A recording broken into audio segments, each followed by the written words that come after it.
Vamos lá, a gente continuando aqui a parte da aula 12, que isso eu não vou ficar partimentando as aulas, não. Vamos seguir, porque esse conjunto aqui, a gente não tem tempo para ficar passando aula por aula, não. Vai ter que ser mais acelerado um pouco mais, porque o negócio está feio. Como eu falei para vocês no vídeo, em um vídeo que eu mandei aí. De acordo com nós conhecemos, após Dom Pedro se recusar a voltar, quando ele está o dia do fico, ele se recusa a voltar para Portugal, ele começa a receber apoio das elites locais para poder implementar um novo projeto político aqui dentro do Brasil, né? Essa independência que o Dom Pedro I faz, ela não tem um caráter popular. Tentou-se em alguns momentos associar, atrelar a figura de Dom Pedro a um possível caráter popular da independência, mas não houve. A independência, o caráter dela é essencialmente elitista. Não tem a participação do povo. E aí, aqui na página 12 do livro de vocês, de História, aula 12, página 12, primeiro reinado, 1822 a 1831. Esse primeiro reinado é o reinado que está nas mãos de Dom Pedro I. Você vai ter que, seguinte, ó, o que a independência trouxe de mudanças para o Brasil? A independência brasileira foi singular no contexto americano, pois o Brasil foi o único país, à exceção do México, por curto período, a adotar uma monarquia como forma de governo, bem como o processo de rompimento com a metrópole foi estranho, pois foi liderado por um príncipe português, não brasileiro, e interessava as elites dominantes também a outros países, como a Inglaterra, sem contar com a grande participação popular. Bem, tem um problema aqui que você não tem uma participação muito forte da população. Você tem uma participação da elite. É uma coisa muito estranha achar que tem essa participação popular toda. Não tem. Não tem mesmo. Mas esse período, de toda forma, esse período liderado por Dom Pedro I, entre 1822 a 1831, não foi um período que tivesse uma paz interna. Externamente, Dom Pedro I, ele teve realmente vamos assim, um certo equilíbrio e não teve grandes problemas externos. A maior parte dos problemas enfrentados por Dom Pedro I nessa fase de seu governo aqui foram problemas principalmente internos, vamos dizer assim, por insatisfação de diversos setores, de diversos pontos dentro da população brasileira. Você vai ter vamos assim, muitos pontos de insatisfação. Novamente, Pernambuco, em 1804, fazendo uma nova movimentação de insatisfação em relação à política que acontecia aqui. Por quê? Porque você vai ter esses certos pontos do Brasil que foram negligenciados pela estrutura administrativa. Não tiveram tanta atenção e continuaram pagando os impostos para sustentar toda a estrutura que estava voltada mais para regiões sudeste. Agora, para dar uma sustentação legal a, a esse processo aqui, vamos dizer, da construção do Brasil, uma das primeiras coisas a fazer você tem uma Constituição, que foi a Constituição de 1822, mas essa Constituição de 1822 ela limitava um pouco os poderes de Dom Pedro I. Ao limitar os poderes do Dom Pedro I com a implantação de um projeto daquela divisão tríplice dos poderes, legislativo, executivo e judiciário, Dom Pedro não aceita isso e ele dissolve a Constituinte, fazendo uma nova, a Constituição de 1824, que é uma Constituição outorgada, que ela vai instituir 4 poderes dentro da nação, a partir da Constituição. poder legislativo, executivo, judiciário e o poder moderador que estava na mão de Dom Pedro, porque Dom Pedro ele representava o poder executivo, originalmente. Só que ele se apoia também no poder moderador para que qualquer conflito que tivesse entre esses poderes, ele tomava o poder dele e passava a reinar de forma absolutista, que era o grande desejo de Dom Pedro, era continuar, era instaurar uma política absolutista de seu poder aqui. Lembrando que essa carta de 1824, essa Constituição de 1824, não era uma Constituição, não digo assim, não era democrática, era uma Constituição absolutamente autoritária. Porque só a existência desse quarto poder nela já era uma amostra do autoritarismo de Dom Pedro I.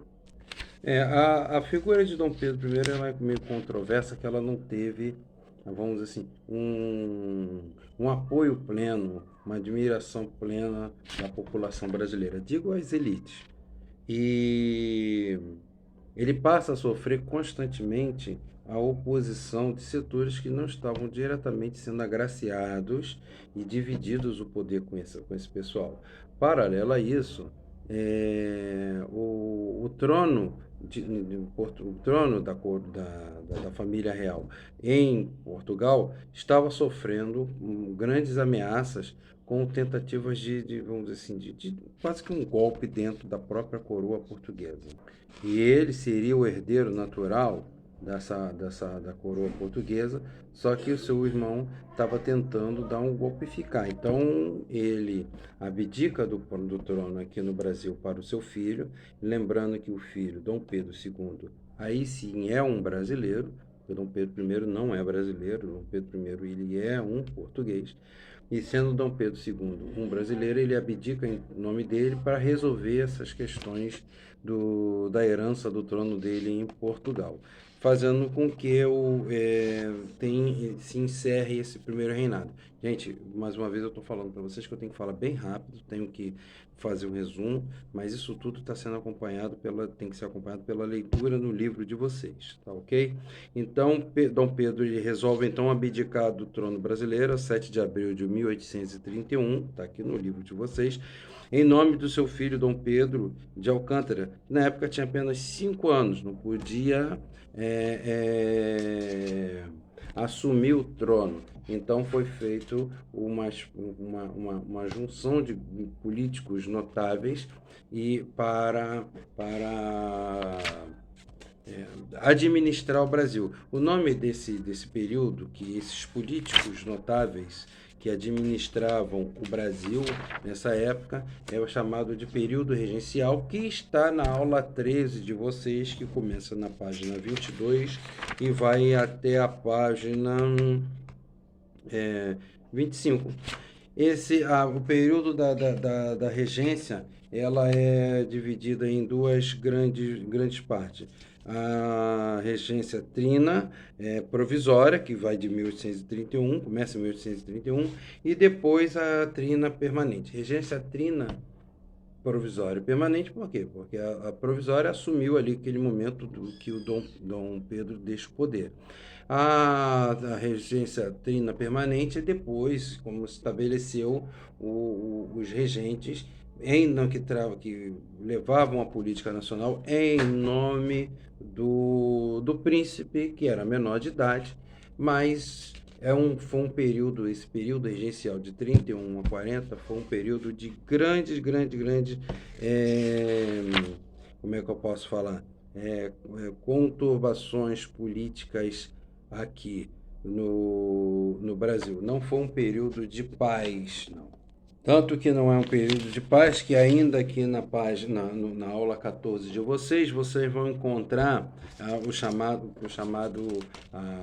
as revoltas regenciais, que está dentro do período regencial, que você vai ter o levante dos malês na Bahia, a cabanagem sabinada, a balaiada, a revolução farroupilha, todas essas revoltas do norte ao sul do Brasil, sacudiram a política, a economia, a ponto de terem que desenvolver uma fraude, vamos colocar aqui, uma fraude dentro da estrutura política e jurídica nacional, fazendo com que Dom Pedro II, perdão, que era menor de idade, fosse assumir o poder, que é a instituição do golpe da maioridade. Tá ok? Com o golpe da maioridade, Dom Pedro II, ele assume ainda com 15 anos a política nacional e passou a ser o representante da monarquia brasileira, da monarquia de modo geral, que passou mais tempo no poder aqui. Ele entre 1840 e vai até 1889, quando se tem a chamada Proclamação da República, ou também podem encontrar com o nome de Golpe da República. Dom Pedro II, ele tenta, nesse período, se equilibrar no poder, mesmo utilizando a questão do poder moderador, mas ele vai ter dois grupos antagônicos, teoricamente antagônicos, que são os liberais e os conservadores. Porém, se fizermos uma análise do que realmente caracteriza um liberal e um conservador, nós vamos ver que existe até uma frase que nada mais conservador do que um liberal no poder.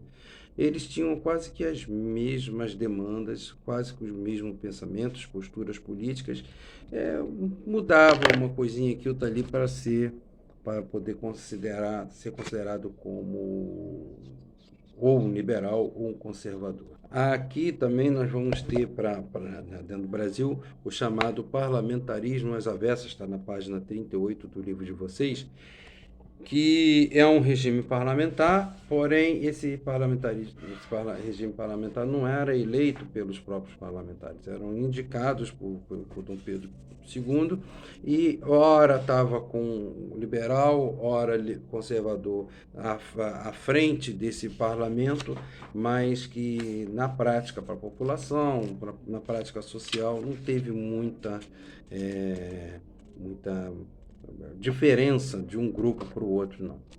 Nesse período de Dom Pedro II no poder, o Brasil conheceu efetivamente a sua primeira grande contenda internacional, que foi a Guerra do Paraguai, que foi de 1864 a 1870, que incluía Paraguai, Uruguai e Brasil. Argentina e Uruguai contra o Paraguai,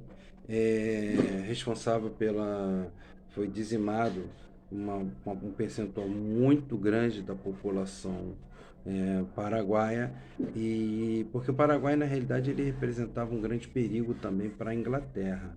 O Paraguai, ele tinha um nível de analfabetismo baixíssimo, estava fazendo uma sua grande revolução também industrial, e a Inglaterra, para a Inglaterra, não era interessante ter um vizinho do Brasil com grande poder industrial. E agora o carro do alho está passando, eu vou ter que parar.